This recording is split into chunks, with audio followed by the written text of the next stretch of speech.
Hi guys, welcome to Selva 360. So அந்த big pass வீட்டுக்குள்ள மணி Raveena love அதிகமாக்குவாங்கன்னு பார்த்தா சண்டே தான் மறுபடியும் மூட்டிக்கிட்டே இருக்காங்க. ஆல்ரெடி அவங்க ஆன்ட்டி வந்ததும் அவங்க அம்மா வந்ததும் நம்மளால மறக்கவே முடியல. ஸோ நேற்று பயங்கரமான சண்டையை மூட்டி விட்டாங்க. என்ன அப்படின்னு சொல்லிட்டு பார்த்தீங்க அப்படின்னா, இவங்க ரெண்டு பேரும் மொத்தமாக விளாட்றாங்க அப்படின்னு சொல்லிட்டு ரெண்டு பேருமே எப்பவுமே சொல்லிகிட்டே இருப்பாங்க. ஸோ இந்த ரெண்டு பேருக்குமே செம்ம கடுப்பு தான். கில் ஸ்டே அந்த டாஸ்க்ல என்ன பண்றது அப்படின்னு தெரியல. ரெண்டு பேருமே நேருக்கு நேர் சந்திக்க ஆரம்பிக்கிறாங்க. ஆல்ரெடி பூர்ணிமா கிட்ட கெஞ்சி கூத்தாடி ரவீனா ஸ்டே வாங்கிட்டு தான் வந்துருந்துச்சு. ஆனா மணி என்ன பண்ணாரு அப்படின்னா, ரெண்டு பேரும் உள்ள டிஸ்கஸ் பண்றாங்க. நம்ம ரெண்டு பேரும் சேர்ந்து விளையாடுறோம் அப்படின்றாங்க. நான் இந்த ஒரு இடத்துல நான் உங்களுக்கு விட்டு கொடுக்க மாட்டேன் அப்படின்னு சொல்லிட்டு மணியை பார்த்து ரவீனா சொன்னது எல்லாமே ஓகே தான். ஆனா மணி என்ன பண்ணாரு அப்படின்னா, எனக்கு இது தேவையில்லை அப்படிங்கிற மாதிரி, நீ எனக்கு விட்டு கொடுத்த ஒன்றும் தேவை கிடையாது, நானே முயற்சி பண்ணி போய்க்கிறேன் அப்படிங்கிற மாதிரி அந்த ஒரு டாஸ்கையும் விட்டு கொடுத்துட்டாப்புல. ஸ்டே அப்படின்னு சொல்லிட்டு ரவீனா கிட்ட காட்டினாரு. இவ்வளோ டிஸ்கஷன் நடந்திருக்கு உள்ளுக்குள்ள. ஆனா ரவீனா பயப்புல என்ன பண்ணுச்சு அப்படின்னா, நேரா போயிட்டு இதுலவே அதாவது அடுத்த ஸ்டெப்லயே போயிட்டு நேரா விசித்ரா அவங்களுக்கு விட்டு கொடுத்துருக்கு. விசித்ரா அவங்க ஆல்ரெடி மாயா கிட்ட என்ன தெரியுமா சொல்லி கேட்குறாங்க, என்னால் இந்த மாதிரி டாஸ்க்கு கடினமான டாஸ்க், அதாவது ஓடி ஆடி விளையாடுறது அந்த மாதிரி டாஸ்க்லாம் என்னால் விளையாடவே முடியாது.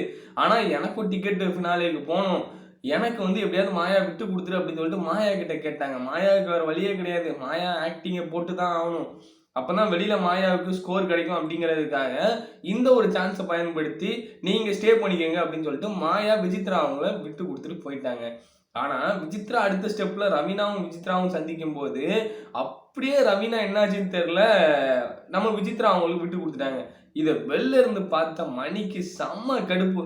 நம்மளே கஷ்டப்பட்டு இவளுக்கு விட்டு கொடுத்துட்டு வந்துகிட்டு இருக்கோம். சரி ஓகே, ஒரு பாயிண்ட் கூட இல்லை இவ டிக்கெட் டு ஃபினாலேக்கு, நம்ம விட்டு கொடுத்துட்டு வந்தா இவ விசித்ரா அவங்களுக்கு விட்டு கொடுத்துட்டு வந்திருக்காளே, ஏன் இப்படி கேவலமான வேலை பார்க்குறா அப்படின்னு சொல்லிட்டு மணி கோவமா கிளம்பி எந்திரிச்சு போயிட்டாரு. ஸோ டிக்கெட் டு ஃபினாலே டாஸ்க்ல 3வது டாஸ்க் நடந்து முடிச்சிச்சு.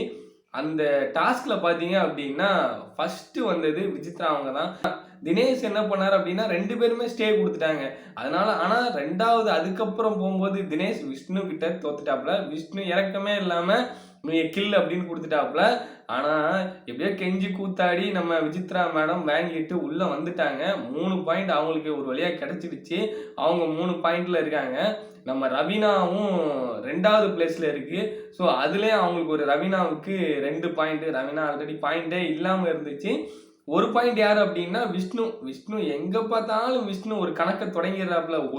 பூர்ணிமாவுக்கும் மாயாவுக்கும் செம்ம காண்டு விஷ்ணுவுக்கு இந்த பாயிண்ட் கிடைச்சதுல. அதையும் தாண்டி இன்னொரு பக்கம் நிக்சன் இந்த பூர்ணிமா பண்ற வேலையை தாங்க முடியல. என்னடா இது, தம்பின்னாங்க நிக்சனை, திடீர்னு பார்த்தா ரெண்டு பேரும் பாட்டு பாடுறாங்க.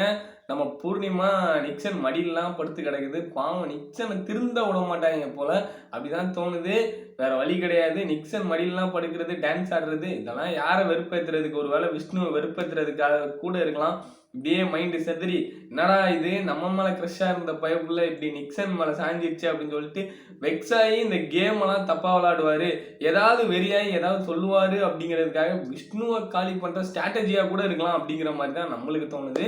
4வது டாஸ்க்கும் நேரத்தே வச்சுட்டாப்புல பிக் பாஸ். பாவம் அவரும் எவ்வளோ நாள் தான் பொறுத்திருப்பாப்புல. 4வது டாஸ்க் என்னன்னா, ஒரு பல்பு, நிறைய பல்பு, சீரியல் பல்பு மாதிரி இருக்கு. ஸோ அதில் நாங்கள் ஒரு பேட்டர்ன் சொல்லுவோம், அந்த பேட்டர்னை நீங்கள் கரெக்டாக ஆஃப் பண்ணணும் அப்படின்னு சொல்லிட்டாப்புல. ஆல்ரெடி விஷ்ணுலாம் கண்ணாடி போட்டிருப்பாப்புல, எப்படி விளையாடப்படாதுன்னு பார்த்தா விஷ்ணு தாங்க அந்த இதுலேயே ஃபர்ஸ்ட் எடுத்தாப்புல. இதுதான் பயங்கரமான ஷாக்கு விஷ்ணுவுக்கு. அதுலேயும் ஒரு 3 பாயிண்ட் கிடைச்சிச்சு. 2வது பூர்ணிமா.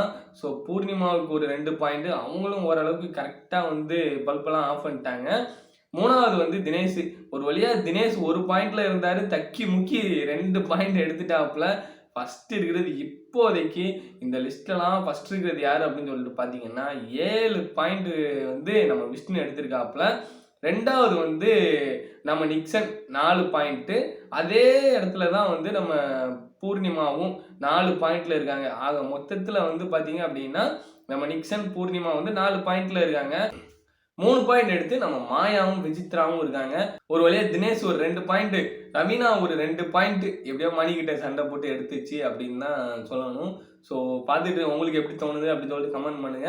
நம்மளுக்கு தெரிஞ்சு விஷ்ணு டிக்கெட் டு ஃபினாலேக்கு வந்துருவாரு அப்படிங்கிற மாதிரி தான் தோணுது. ஆக மொத்தத்துல இந்த வாரம் வெளில போற மாயாவுக்கு எதுக்கு பாயிண்ட்? ஆனா மாயாவும் நிக்சனும் பேசும்போது என்னமோ அப்படியே உத்தமிகள் பேசுற மாதிரி பேசிக்கிறாங்க. மக்கள் ஆதரவு உனக்கு ரொம்ப இருக்கு உங்களுக்கு அப்படின்னு சொல்லிட்டு நிக்சன் சொல்ல, ஐயோ நான் எப்படினாலும் அடிச்சு பிடிச்சி வந்துருவேன் அப்படின்னு சொல்லிட்டு மாயா சொல்ல, இதெல்லாம் பார்க்கும்போது அட பாவீங்களா, இன்னுமா உள்ளுக்குள்ள இருந்து நம்பிக்கிட்டு இருக்கீங்க? உங்களுக்கு இங்க வெளியில மக்கள் காரி துப்பிட்டு இருக்காங்க. ஸோ பார்த்துட்டு உங்களுக்கு எப்படி தோணுது அப்படின்னு சொல்லிட்டு கமெண்ட் பண்ணுங்க. டிக்கெட் டு ஃபினாலேக்கு அந்த 3 பேர் யார் வந்தா நல்லா இருக்கும் அப்படின்னு சொல்லிட்டு உங்களுக்கு தோணுது அப்படின்னு கமெண்ட் பண்ணுங்க. பிக் பாஸ் பத்தின அப்டேட்டுக்கு மறக்காம நம்ம சேனலை சப்ஸ்கிரைப் பண்ணுங்க. தேங்க்யூ.